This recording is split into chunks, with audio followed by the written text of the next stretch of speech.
በሚያሳዝን ሁኔታ ቢኒን አስገደለው ያፌት። በጣም ያሳዝናል። እውነት ለመናገር ቢኒ መሞት አሁን ላይ ያልነበረበትም በጣም አሳዛኝ ነው። ሰላም ጤና ይስጥልን ውድና የተከበራችሁ የቻናላችን ቤተሰቦች እንኳን ወደ ቻናል በሰላም መጣችሁ።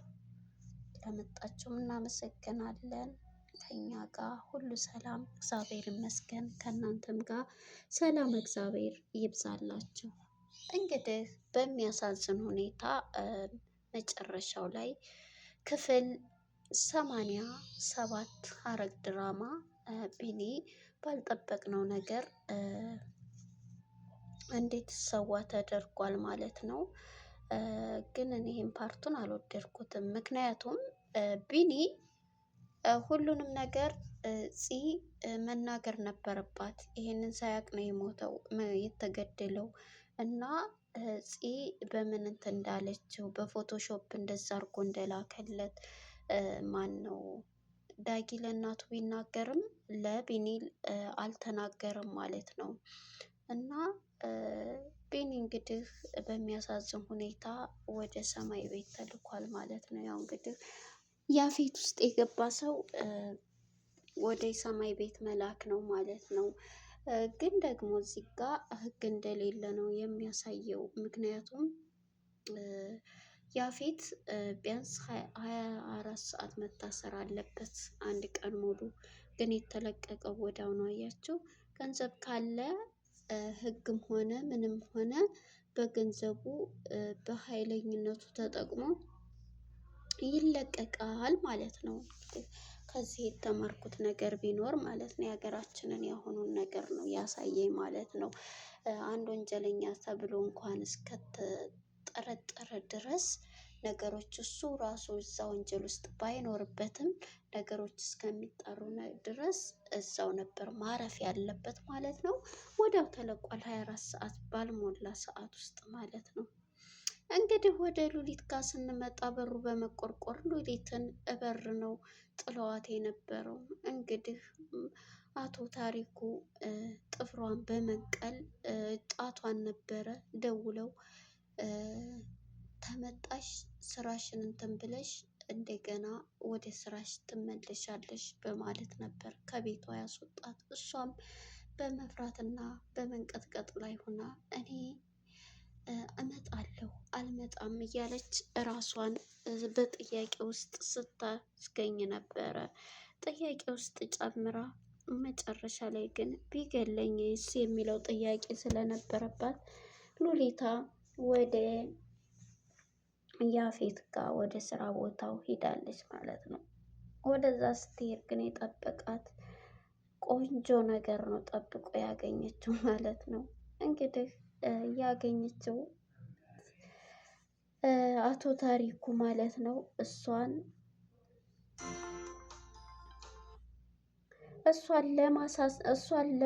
ለመቁረጥ ብዙ ነገር ሲጥር ነበር የቆየው ማለት ነው።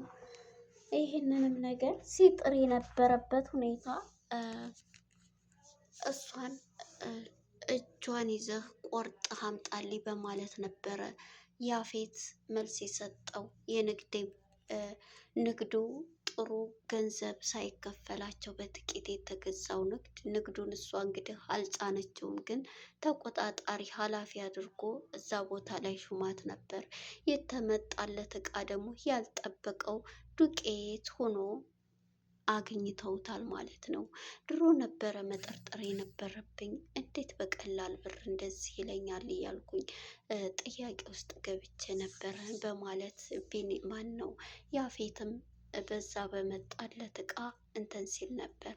ሉሊትስ የትዳ ነው በማለት ሉሊትም ይገለኛል በማለት እየሮጠች ሄዳለች ሲለው ታሪኩም ቀጥታ ይዘህ ጣቷን ቁረጥልኝ ነበር ያለው።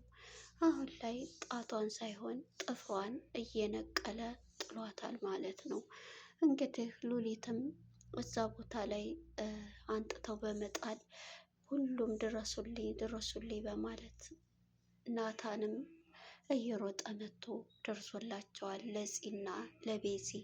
ነገር ግን እሷ ያን ሰዓት መልስ ማሰጥ ምንም ማሰጥ የሞተች ነበረ የመሰለው ማለት ነው። ስለዚህ አሁን ላይ እንግዲህ ሽሱም ናታ ማን ነው ያፌት በዛ አይነት ደረጃ ነው ሰዎችን እየቀጣ ያለው። እሱ እንደዛ አድርጉ እያለ ብር ይልክላቸዋል። እነሱ ደግሞ በመከተልና በመያዝ ይህን ነገር ያደርጋሉ ማለት ነው። እና ወደ ያፌት ስንመጣ ያፌት እስር ቤት ገብቶ ነበር። ነገር ግን 24 ሰዓት ሳይሞላው ተለቋል። ማስቲካ ላማጩ የአክስቱን ልጅ እንግዲህ ሊጠይቀው ሄዶ እወጣለሁኝ ምን ልትሰራ መጣህ ሲለው እንዴ ጠይቀህ ነው አምሮብሃል እያለ ሲያሾፍበት እና ሲቀደድበት ነበረ። ይሄ ማስቲካ በዩ ማለት ነው። ስሙም አያያዘኝም። ለማንኛውም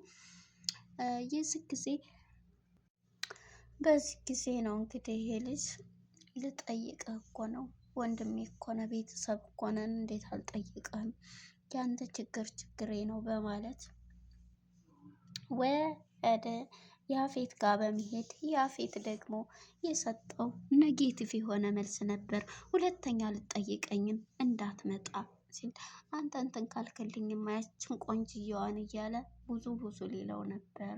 ነገር ግን ካፍ ካፉ ይርከዝ ግድም በማለት ሲናገረው ነበረ።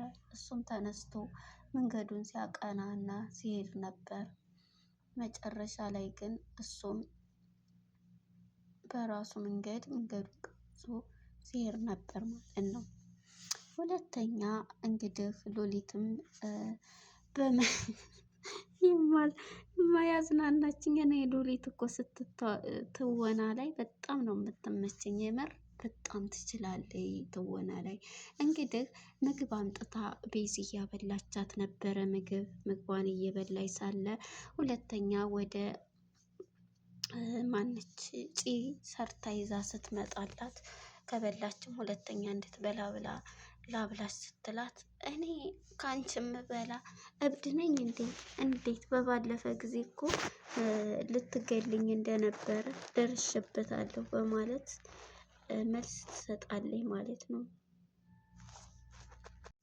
ከዚህም ሉሊታም ላጉርስሽ ብላ እምቢ ስትላት ከዛም በቃ አልጎርስም አልሽ ራሴ በለዋለሁ እንደውም የሰራሁትን በማለት ስታስጎመዣት ነበረ።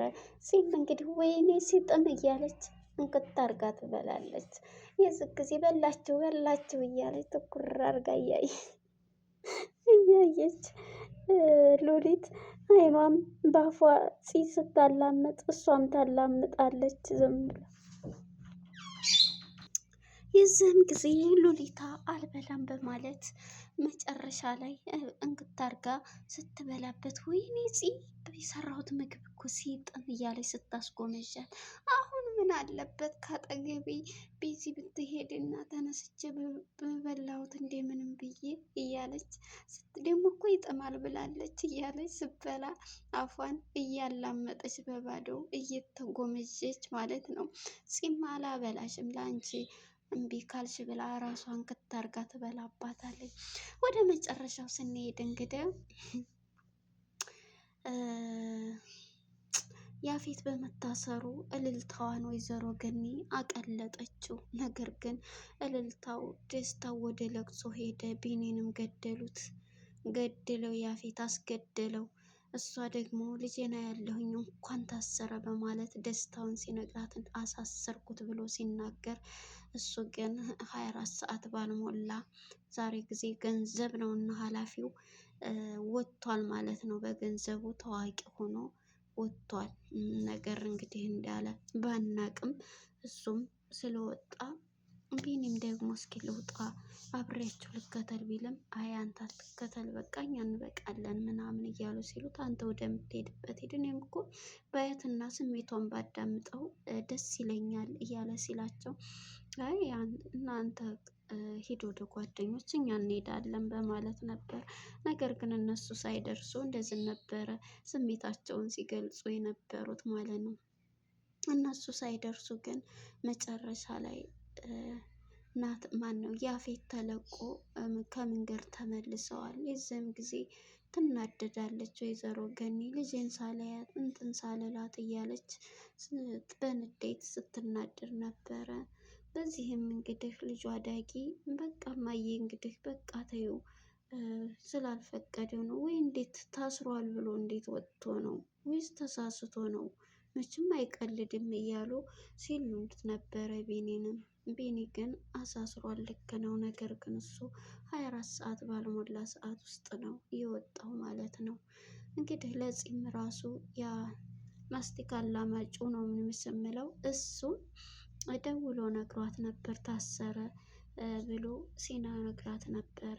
መጨረሻ ላይ ግን 24 ሰዓት ባልሞላው ወጥቷል ማለት ነው። እንግዲህ ማነች ቤዚ ማናት ኤፉዬ ብር ተልኮላታል።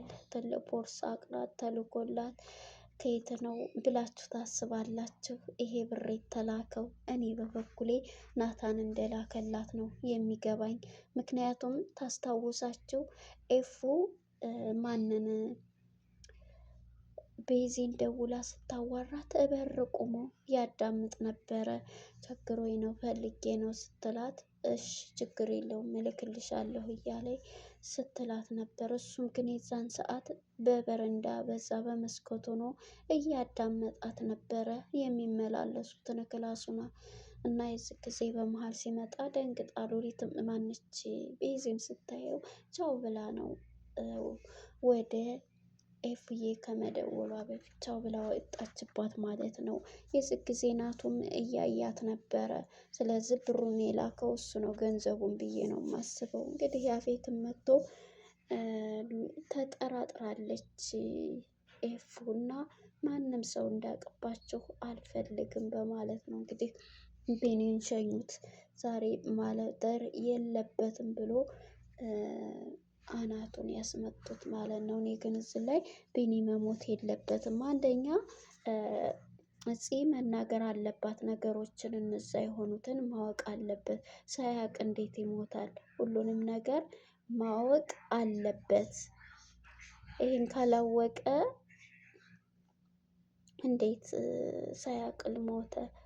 እና እዚህ ላይ እኔ ቤኒ መሞት የለበትም ብዬ ነው የምናገረው። ቤኒ ስለሞተ በቃ እንጃ ድራማው እንትን ብሎ አይሄድም። በእርግጥ አዳዲስ ሰዎችም እየመጡ ነው። ግን ቢሆንም ቤኒ ማወቅ እስካለበት ድረስ ያው ማወቅ ያፌት እንደገና መልሶ እስር ቤት ሲገባ ይሄን ሁሉ ማወቅ ነበረበት። እሱ ግን አስመትቶት አስገድሎታል ማለት ነው።